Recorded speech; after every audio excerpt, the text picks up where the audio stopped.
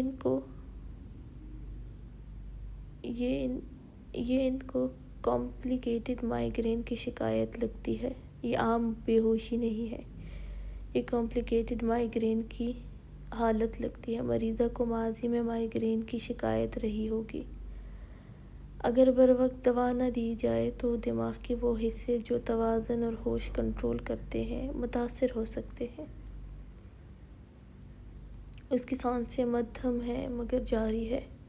یہ جسم کی حفاظتی نیند ہے۔ اگر تاخیر ہوتی تو یہ کیفیت نیورولوجیکل شوک یا مائیگرین کوما میں بدل سکتی تھی۔ یہ سن کر خیدر خان ساکت ہوا تھا۔ پلوشے کو مائیگرین تھا اور وہ بھی اس حد تک۔ اب وہ کچھ دیر بعد بولا، فکر نہ کریں، انجیکشن دے دیا ہے میں نے، بس کچھ وقت میں وہ آہستہ آہستہ سے ہوش میں آ جائے گی، مگر آئندہ اگر مائیگرین کی دوا وقت پر نہ دی گئی تو یہ حالت جان لیوا بھی ہو سکتی ہے۔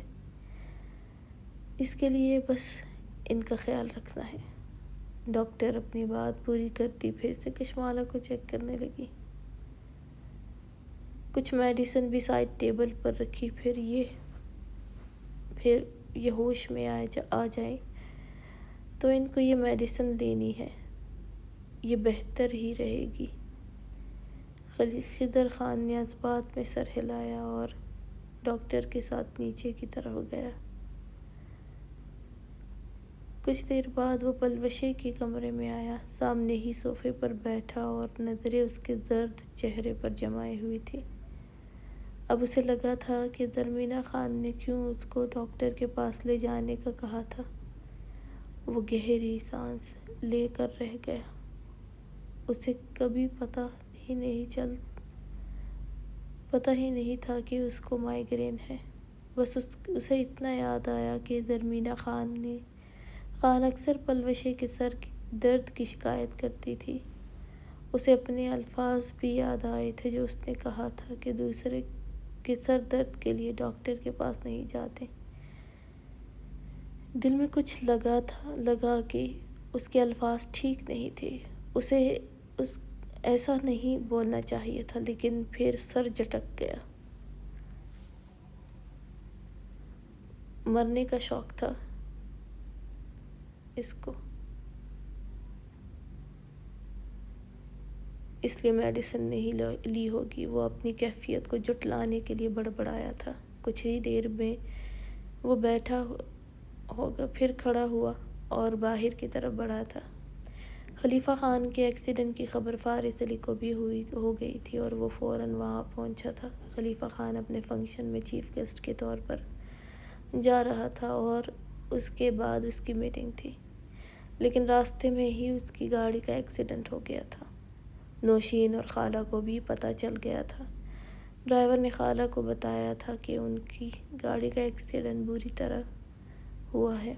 وہ تو پہلے ہی اس کے جانے کے بعد سے بے چین تھی، اس کا جلدی آنے کا انتظار کر رہی تھی کہ دوپہر کے وقت اس کو خالہ نے بتایا تھا، جس سے سن کر نوشین کو لگا وہ اگلی سانس نہیں لے پائے گی، تو اس لیے اس کا دل گھبرا رہا تھا۔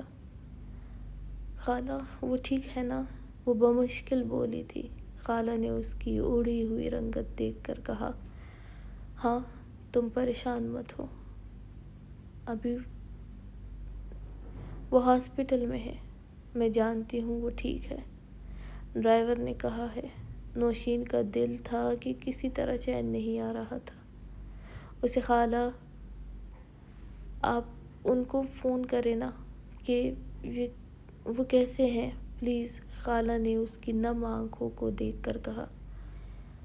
میں کرتی ہوں، لیکن میں جانتی ہوں اس کا فون اس کے پاس نہیں ہوگا، یا تو ڈرائیور کے پاس ہوگا یا بشیر کے پاس۔ نوشین تو اب آنسو بہانے لگی تھی۔ آپ پھر بھی کریں نا ان کو فون، شاید خود فون پک کر لے۔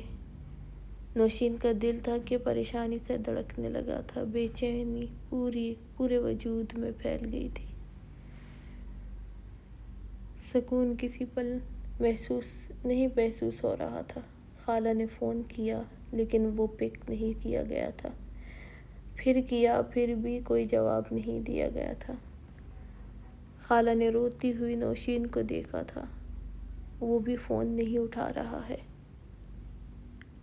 نوشین کا دل ڈوب کر ابھرا تھا۔ ابھی تو دل میں بسا تھا اور اب وہ سر ہاتھوں میں جکڑ کر صوفے پر بیٹھ گئی تھی۔ اس کو کچھ ہو نہ گیا ہو، یہ سوچ کر ہی سانس نکل رہی تھی۔ وجود سے اسے لگا اس میں اب بیٹھنے کی طاقت بھی نہیں رہی۔ نوشین پریشان مت ہو، وہ ٹھیک ہے، خالہ بھی بھاری آواز میں بولی تھی۔ دل تو ان کا بھی بہت پریشان تھا۔ حویلی میں سب اب حیا کے ساتھ ساتھ کشمالہ بھی سب کچھ سیکھنے میں لگی ہوئی تھی۔ نصرت کچھ عرصہ رہی تھی اور پھر وہ بھی وہاں سے چلی گئی تھی، جس پر انا جان نے کوئی اعتراض نہیں کیا تھا، بلکہ وہ بھی آسیہ کی کسی ملازمہ کو وہاں نہیں رکھنا چاہتی تھی۔ آسیہ کے خلاف جانے کے بعد ملازمہ بھی کشمالہ اور حیا کے ساتھ بہت خوش تھی۔ آغا جان اس وقت اپنے کمرے میں بیٹھے تھے، سامنے ہی میر علی بھی تھا۔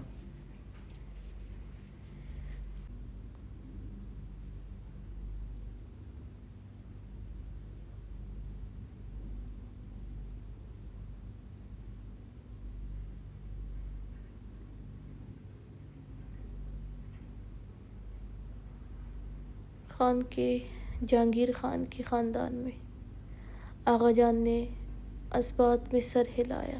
چھوڑو اس بات کو اور اس کا ذکر مت کرو، وہ کچھ سخت لہجے میں بولے تھے۔ میں نہیں چاہتا کہ یہاں کوئی بھی اس نام کو سنے اور حویلی کا ماحول خراب ہو۔ جو مرضی کرے، لیکن اس حویلی میں اس کا یا اس کے خاندان میں سے کسی کا بھی کوئی ذکر نہیں ہونا چاہیے۔ وہ اپنے سخت لہجے میں بات کر رہے تھے۔ میر علی جلدی خاموش رہے تھے۔ تبھی انا جان بھی کمرے میں آئی تھی۔ ناشتے کے لیے چلے سب۔ وہ میر علی اور آغا جان کے سخت چہرے کو دیکھ کر بولی تھی۔ میر علی کھڑا ہوا۔ جی چاچی۔ وہ آغا جان کو دیکھ کر بولا اور باہر کی طرف بڑھا تھا۔ آغا جان سخت چہرے سے وہیں بیٹھے تھے۔ کیا ہوا خان جی، آپ نے ناشتہ نہیں کرنا؟ آج آپ کو بھی کرنا چاہیے، سب ایک ساتھ موجود ہیں۔ آغا جان نے ایک نظر انا جان کے پرسکون چہرے کو دیکھا، پھر بڑے ہوئے اور اس بات میں سر ہلایا۔ ہاں چلو، سب ناشتے پر موجود تھے۔ شاہنواز خانزادہ شاہزین خانزادہ سے باتوں میں مصروف تھا جب فارس علی نے شاہنواز خانزادہ کو فون پر بتایا کہ خلیفہ خان کا ایکسیڈنٹ ہوا ہے۔ کشمالہ جو ناشتہ لگانے میں مدد دے رہی تھی، یہ سن کر تو رونے لگی تھی۔ میرے ادا جان کو کیا ہوا ہے؟ وہ ٹھیک ہے نا؟ وہ روتے ہوئے بولی تھی۔ شاہنواز خانزادہ نے فون بند کرتے کہا، ہاں وہ بالکل ٹھیک ہے، تم پریشان مت ہو۔ لیکن کشمالہ کو کہاں سکون تھا۔ آپ پلیز میری بات کروا سکتے ہیں ان سے؟ ہاں کروا دوں گا، لیکن ابھی نہیں۔ اس کے پاس بہت لوگ ہیں، جسے ہی وہ فری ہوتا ہے میں تمہاری بات کرواتا ہوں۔ شاہنواز خانزادہ نے کشمالہ کو دیکھ کر کہا۔ ہاں بچے، تم پریشان مت ہو، وہ بالکل ٹھیک ہے۔ شاہنواز نے کہا، نہ کہ وہ ٹھیک ہے تو وہ ٹھیک ہے۔ ایک خوشگوار ماحول ایک دفعہ پھر سے سب کے چہروں پر پریشانی کے آثار نمایاں تھے۔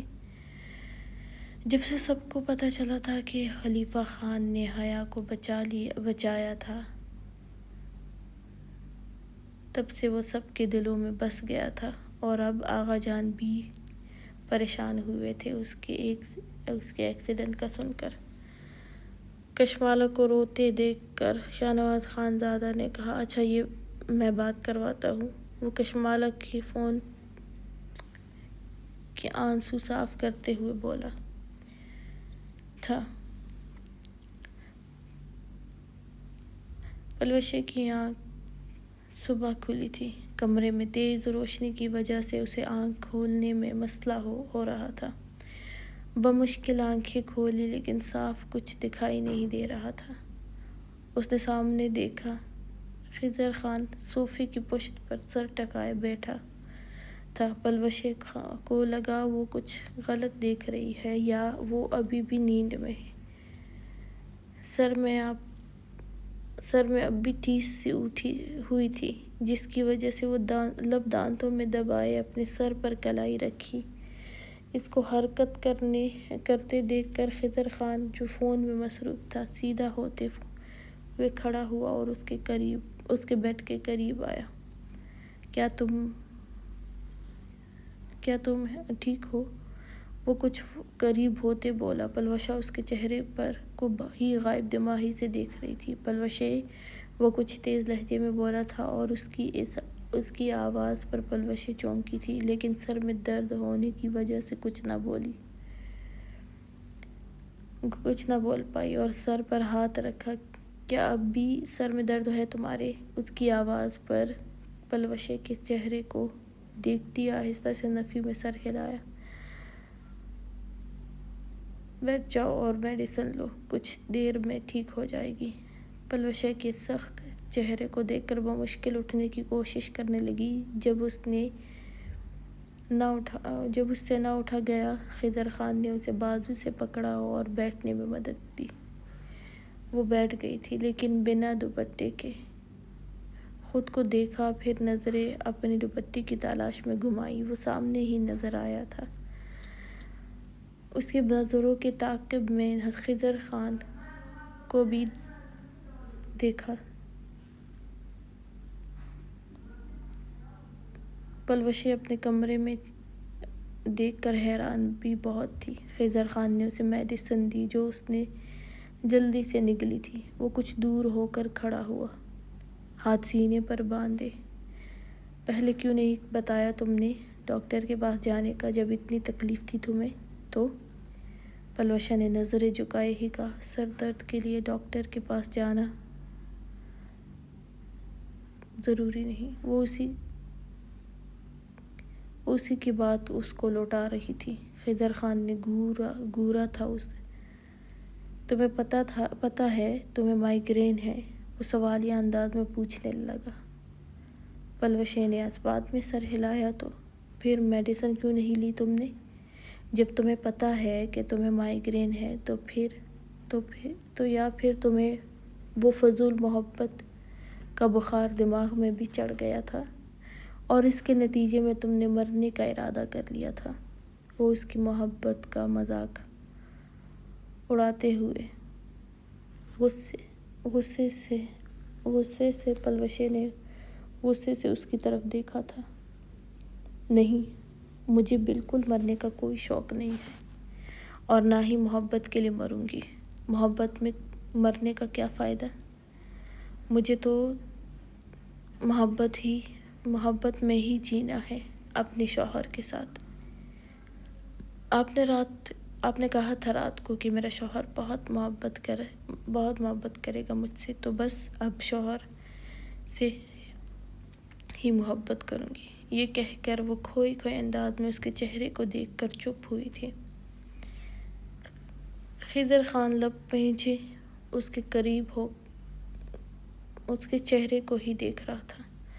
اچھا، مرنے کا شوق نہیں ہے تو کس ایڈونچر کو پورا کرنے کے لیے تم نے میڈیسن نہیں لی؟ اس کے سخت لہجے پر پلوشے دوبارہ سے واپس لیٹ گئی تھی۔ سر میں دھنک سی ہوئی تھی۔ پلیز آپ جاتے ہوئے لائٹ بند کر دیں، وہ آہستہ سے بولی۔